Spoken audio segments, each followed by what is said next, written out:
All right, so lesson 55, we've got advanced abstract equations. So we're going to solve these lovely equations when there's all variables.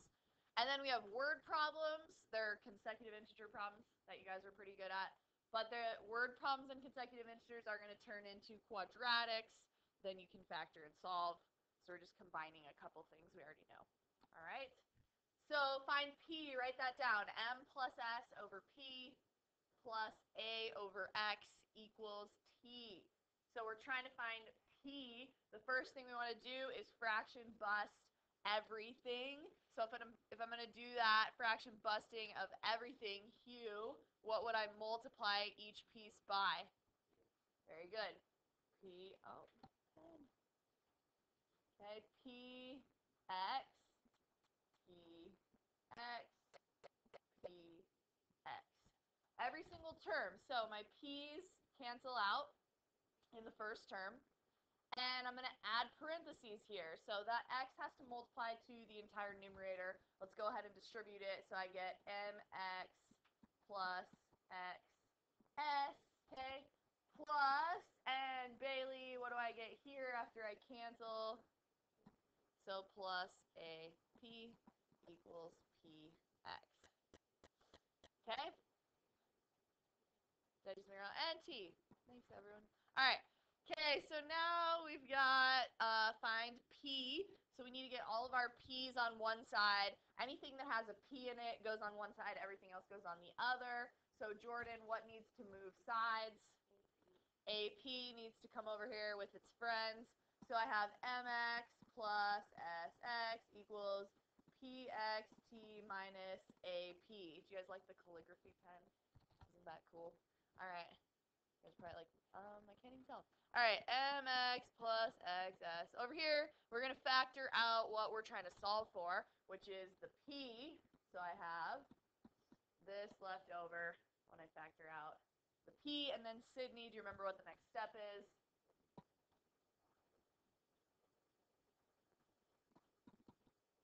Good. Divide both sides by xt minus a, so that p is all alone over here, and we solve xt minus a equals p.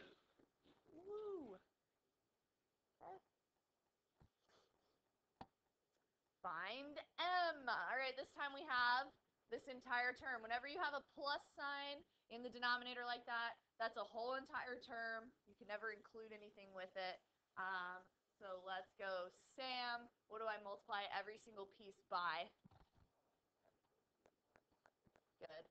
M plus z x, m plus z x, and m plus z x.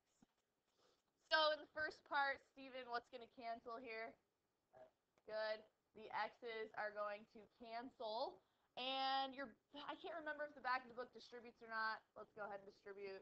They might leave it, but we'll distribute. So we get MAY plus Z, that is a Z, AY. Distribute that to that, that's that. All right, plus. And Caden, what's going to cancel here in my second term? M plus Z cancels with M plus Z, and we're left with CX. And on the right-hand side, you guys, both of these have to distribute. So the S and the X both distribute. So I'm multiplying it to the M, so I'm going to get an S, an M, and an X plus. And now I'm going to multiply it to the Z. We're going to get an S, a Z, and an X. Now is a good time to check what variable we are solving for. That would be M. So all the M's on one side, everything else on the other. So what I'm going to do is, need a new color. Oh, there we go. All right. I'm going to move this guy. We're solving for M, right? Is that what it said? Over here. And at the same time, I'm going to move these two over to this side. Okay?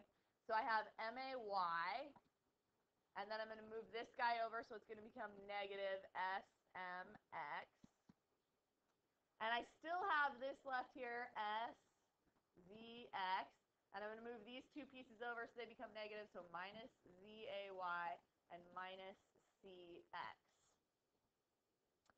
All right, we're solving for m, so I'm going to factor out the m. That leaves me with ay minus sx, and we get all this really fun stuff over here.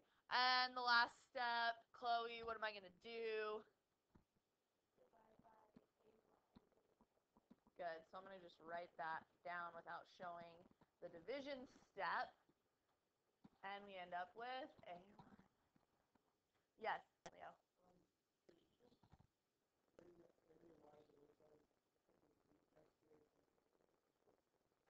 Yes. Yes. Like the opposite side of what I did. Yep. If you guys brought it to the other side, then you'll probably have all opposite signs, right? That works. So this piece would be negative, this piece would be positive, this would be positive, this would be negative, this would be positive. Make sense? Okay, good. Do you guys need another one? No, I think we got it. All right. So this is a different kind of consecutive integer problem, so make sure you do this one with me because it is a little different. It ends up all special. So find 3 consecutive integers such that the product of the first and the third is 5 greater than 5 times the second. So, Olivia, 3 consecutive integers. Based on that, what should I write down?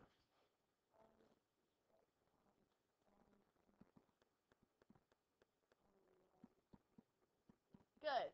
We don't have evens or odds, right? So regular old consecutive integers, n plus 1, n plus 2, such that the product of the first and the third. So the product of the first and the third. So Rachel, what should I write for that? Yep. Okay, means equals. All right, is 5 greater than 5 times the second? So Riley, what should I write down for 5 greater than 5 times the second? Good job. Okay. So now we're going to solve. You guys all have done this, but we're going to solve and see what happens. So I distribute here n squared plus 2n. Distribute here 5n plus 5, and we still have this other 5. So let's get everything on one side. So you guys, we do have a quadratic, right? So this is different. Last time we did these, the n squareds would cancel out. We'd end up with just one number. We're good to go. But anytime there's a quadratic, always, always, always set it equal to 0. Set, equal to 0. I got really big. All right, so I have n squared. I'm going to subtract the 5n from both sides here. So that's negative 3n. This is a plus 10, so I'm going to subtract 10 from both sides. So minus 10 equals 0. How do we know how to solve quadratics so far? Leo. Good. Good. That's called factoring, right? The other way you guys know is completing the square, but that would be way not fun. So let's factor because it's so much easier. So factor tractor, n minus 5, n plus 2, because they multiply to 10 and add to negative 3. So then we have solutions here. So Angelo, what are my 2 solutions going to be? N equals 5 and negative 2. Good job. N equals 5 and negative 2. So guess what? There's 2 sets of consecutive integers. Before we had one answer, and we'd go back and we'd figure out our, multiple answers here. So now if one of them is 5, that means that it's 5, 6, 7. That's one set of numbers that makes this true. And then we have negative 2, negative 1, 0. That would be the other set of numbers that makes this true. All right, so once you get a quadratic, you guys set it equal to 0 and factor tractor, and you should be good to go.